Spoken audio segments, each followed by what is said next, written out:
Hello, everybody. We're back again with Architecture Talk Tank. This is Sarah Colata, and today my guest is Tyler Suomala, who actually is responsible for business development at Monograph. And Monograph, of course, by many of you, is a well-known, product that helps you with your practice operations and projects operations, to manage your finances and things like that. And they also have an amazing event called Section Cat. And today I invited Tyler to tell us a little bit, to speak actually about business development. We had a small little conversation right before we went live, and it was funny how we laughed about how it's really hard to actually define what business development is. There's so much to it. So I think that these conversations are super important, and I'm excited to dive into it.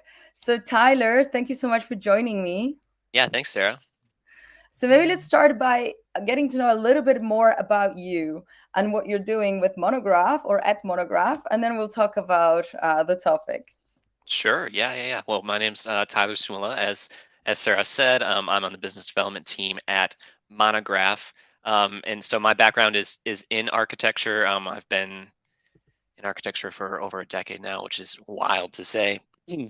But I have a bachelor's degree in architecture. I have a master's degree in architecture. I've worked at large firms. I've worked at small firms. I've ran my own little practice for a little while, and then I decided to jump onto the technology side, which is where Monograph is at. Just felt like I could have a larger impact there, and was running into my own challenges with running a practice, which now I get to help other firms improve. Sounds great.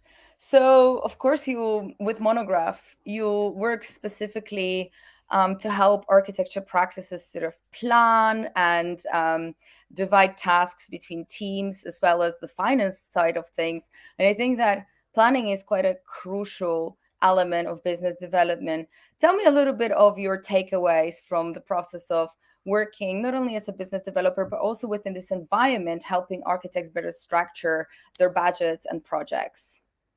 Yeah, I think what I underestimated when I began working at Monograph was the pulse that I would get on the industry.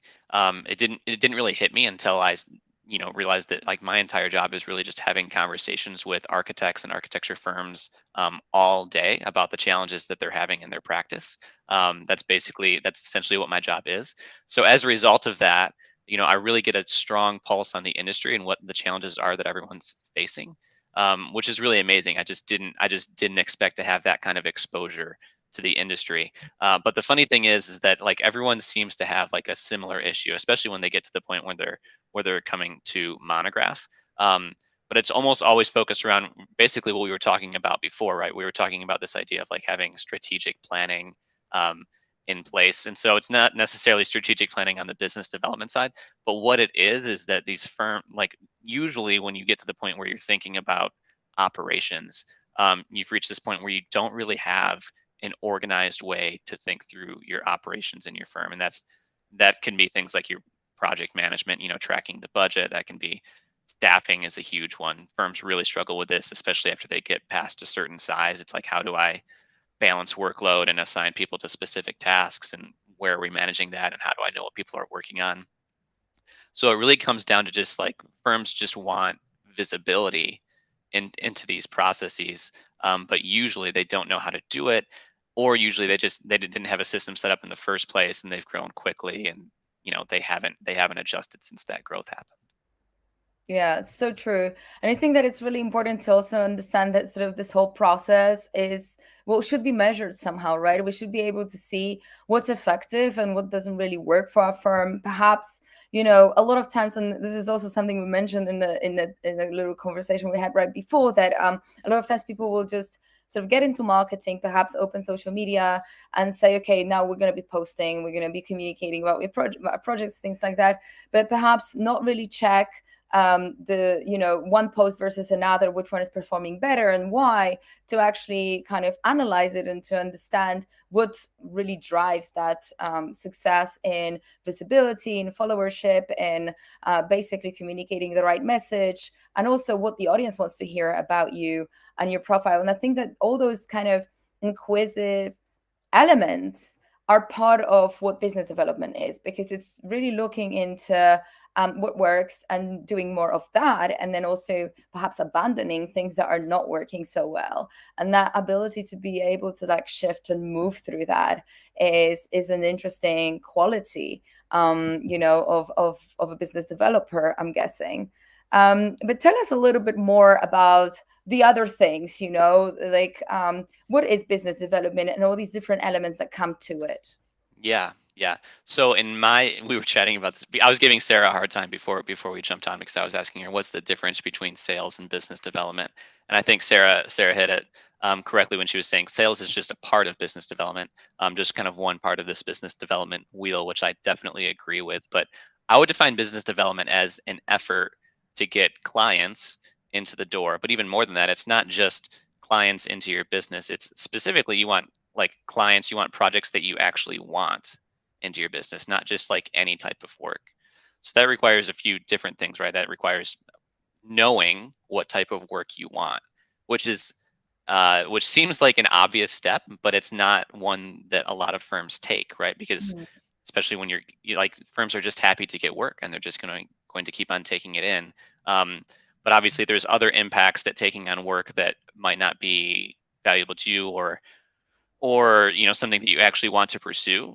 There's other impacts that can have. So I always try to focus on like first, like let's set up what is the ideal client profile, right? What's the ICP that you want to be pursuing? What type of projects do you want?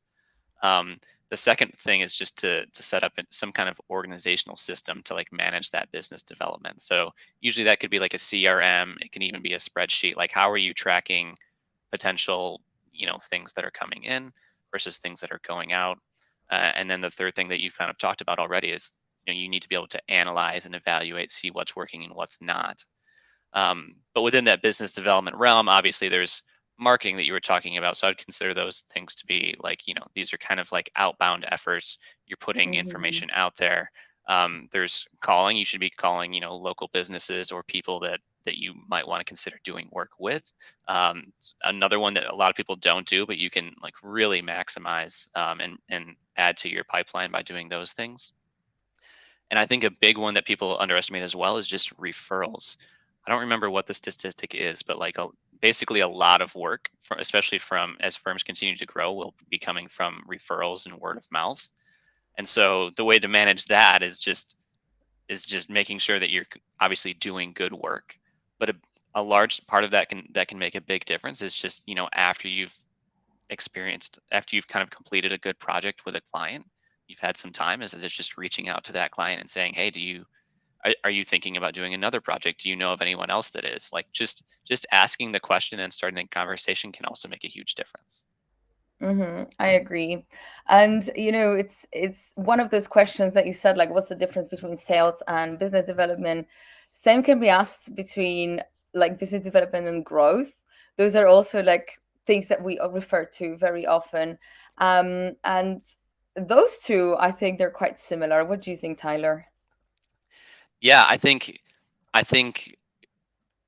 business development, I think it depends on what you mean by growth, right? So growth, I think there's a few different ways to think about it. Growth can be like growth in revenue, and growth can be growth in Mhm. like the scale of the team and the size of the team. I think that you can have really steady growth on the business, like on the revenue side of your firm, without necessarily needing to scale your team. And Yeah, that happens like in absolutely. conjunction with like making sure that you're really being intentional about your ICP, that you're bringing in the right work. Yeah, Um, and you can do that by again, you're optimizing the business development side, but that's also going to require you to optimize the like your personnel side of things too, to make sure that everyone's working on the right thing. But if those things happen in conjunction with one another, then there's a way that you're still growing that revenue, but you're not required to continue like scaling and hiring more people if you don't want to. absolutely. I agree with you. And it's interesting that you kind of spoke of that, like to define growth, but also in the specifically in the response or in the answer you gave, it reminded me of the example of Savvy Architects that spoke at Disrupt Symposium last, and they did exactly that. They actually decided intentionally to stay small, so basically to operate out of 50-person office in Boston, and they built this mega projects. And essentially, they said that the key to this was being very intentional about who they work with and understanding the client, their needs, and also knowing that this really matches where they want to go with the projects and the practice. And so this sort of selectivity is something that they spoke about a lot. And I think that there's a lot to take away from that. I find that, like, no matter at what level, when we talk about business specifically, or practice operations, let's say, but business, it's more about mindset. And so sometimes you can learn a lot from, just the approach of someone else, even no matter the size of their firm, right? So it's that mindset. And I think that that was a really good example of that, basically intentionality that you just mentioned. So you guys do a lot of like workshops. You also have the event section, Kat. Tell us a little bit more about the training that is offered under Monograph, and then what value is provided to architects with that. Like with the Monograph tool, you mean? Well, no, let's start talking about the training, and then we'll focus a bit on the tool later. Yeah, So yeah. So you mean I like the need content that we're putting out? content and section cut.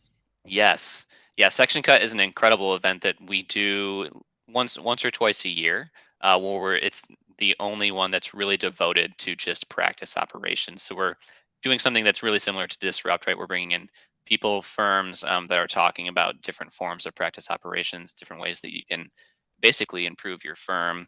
And it's great to see that Disrupt is also, happening in conjunction. And you were saying it's happening again later this year, which is great because it's the industry is beginning to realize that the business side of architecture is extremely important, and Yeah. it's something worth focusing on.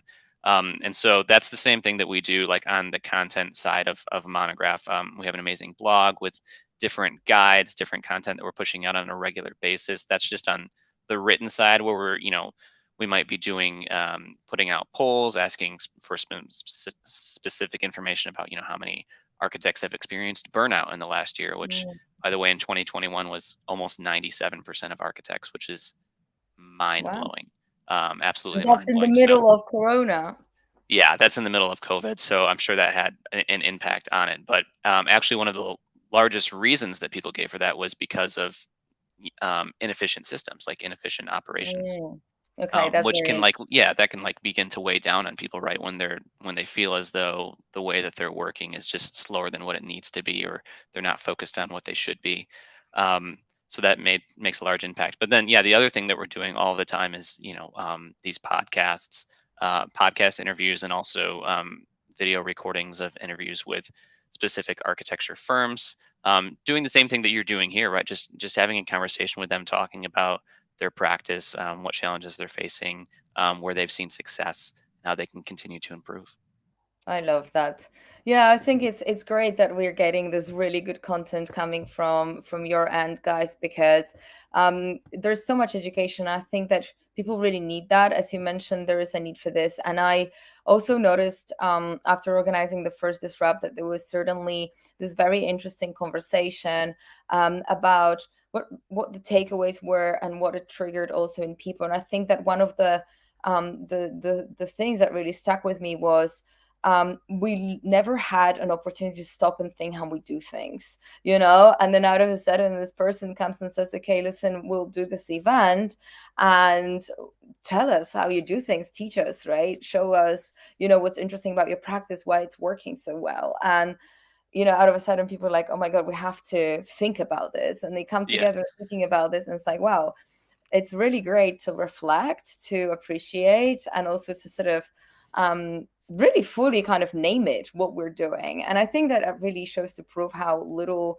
attention sometimes we put into this strategy that we mentioned before, Tyler. Like strategy planning, essentially, like by definition in business, means that you sit down and you establish a goal and just sort of figure out how you're going to get there. And that can be sets of actions, it can be training and growing your team, it can be looking at your revenue and finances and expenses, all those things. But if we're just sort of doing things like that, that example of like running marketing, right, sending yeah, newsletter, running your social media, and we're doing this, but we don't really fully understand what numbers that brings, how many sales we're closing from that, we don't have that sort of deep understanding of what is it that we're doing really, what is that, what does that Yeah. do for our business. And that can be applied to many forms of strategy. And so I think it's really important to bring those topics through content, through discussions, through podcasts, whatever it is, or events, to get people to stop and think, you know, what's business development, what is it for us in our office, and what other people consider to be part of it, and then should I focus perhaps on it or look into it differently. Yeah. Yeah, I mean, you're exactly right because the first step is really just awareness. And if there's anything that I think has maybe shocked me and a little bit like concerned me more than I thought it would in doing this work with Monograph, it's kind of this realization that the vast majority of firms don't think about it. So when you were talking about mindset, I was thinking about, yeah, honestly anyone that's even listening to this right now, you're already ahead of the curve. In Yeah. terms of like you're thinking about this more than your competitors are, because the sad truth is that a lot of firms, no matter what size they are, aren't thinking about this. They're not doing strategic planning. They don't have things like organizations or processes in place to handle these situations. They're not tracking or measuring anything. Therefore, they don't really have an opportunity to improve it, which is something I say all of the time. Like you can't improve Mhm. something that's not measured, which is what you're getting at, with this. So really, it doesn't take much to put yourself in a really good position in your firm, especially relative to your competition, just by putting some processes in place, and even just bringing some awareness to yourself and the rest of your team. Yeah, exactly, absolutely agree. So tell us a little bit more about the tool that monograph is. Yeah, yeah. So as Sarah said, Monograph is a practice operations tool, project management tool, built specifically for architects, built specifically by architects. I already said I'm an ex-architect. Our three founders are also ex-architects. I'd say, I don't know, probably roughly like half of our team has had some exposure to architecture, before they joined Monograph. So we really are this kind of team of really passionate architects, ex-architects, that's focused on improving the industry, um, just by giving firms basically visibility into their finances, into their project management, just makes it really easy to track project finances and to track firm finances, to easily balance workload for your team and do these things. And since it was built by architects and for architects, it's extremely visual. It's a really visual tool because we're visual people. So it was important for us to make that easy to use, simple to track, um, and to just give you reports without having to quote unquote pull anything. This information is just here. You can consolidate your data into one platform, for time tracking, for project management, for invoicing and billing, um, which really, again, is just one of these things, just brings some additional organization into your firm that can just have a massive impact on your firm's performance. Absolutely. So it's project based, the sort of folders or how it's organized, it's project based or client based. It's project based. We do have a client directory, and there's different ways that you can pull information on clients. For example, understanding which clients you work with are most profitable to your firm, and which ones are Mm, perhaps least profitable, which is it's a big fantastic. thing. We have different profit drivers. So again, the nice thing about Monograph is really you. There's only a couple of data entry points, right? You have your team putting in their time. You have your project managers that might be building a project, and outside of those few things, Monograph's giving you all of this data and all of this information, that you can then use to make more informed decisions, which is something I say all of the time. So Monograph's not going to make the decision for you. It's going to present you with that information, and then you can make those informed decisions about, should I continue working with this client, if I don't enjoy working with them and they don't seem to be very profitable for our firm. Um, and then it's also giving you that kind of visibility on project phases, or even the types of work that you do, depending on is it commercial or residential, and which types of those projects are also most and least profitable. Absolutely. Wow. Thank you so much. So tell us where people can go to not only get exposed and read about Monograph and all the content and listen to podcasts and access training and things like that, but also to simply perhaps sign up for trial or sign up for a platform. Yeah, absolutely. So we don't do trials anymore because what we learned is that architects are very busy, as we all know, right? So it's actually difficult for them to go and like test something out. So generally, the way it works is that we'll demo the product for them. But you can go to monograph.com. There's a ton of information there about the platform. You can go to the blog and get a lot of free content, especially, I mean, I think things that would be extremely useful for smaller firms that are looking to grow or just beginning and looking to get some processes in place. A lot of useful content there.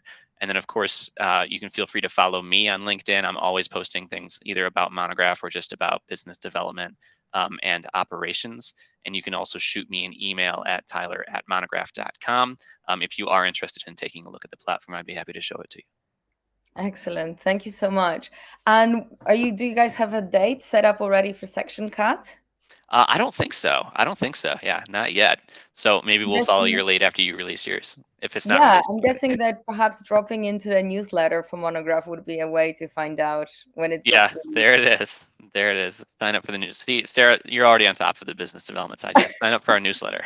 Sign up for Doing the the newsletter necessary once you're on the promotion. website. Yeah, yeah, absolutely. Excellent. So, guys, do that. Thank you so much, Tyler, for joining me today. It was a pleasure hosting you. And I'm looking forward to more content and more education from Monograph and the next section cut. Thank you so much. Thanks, Sarah.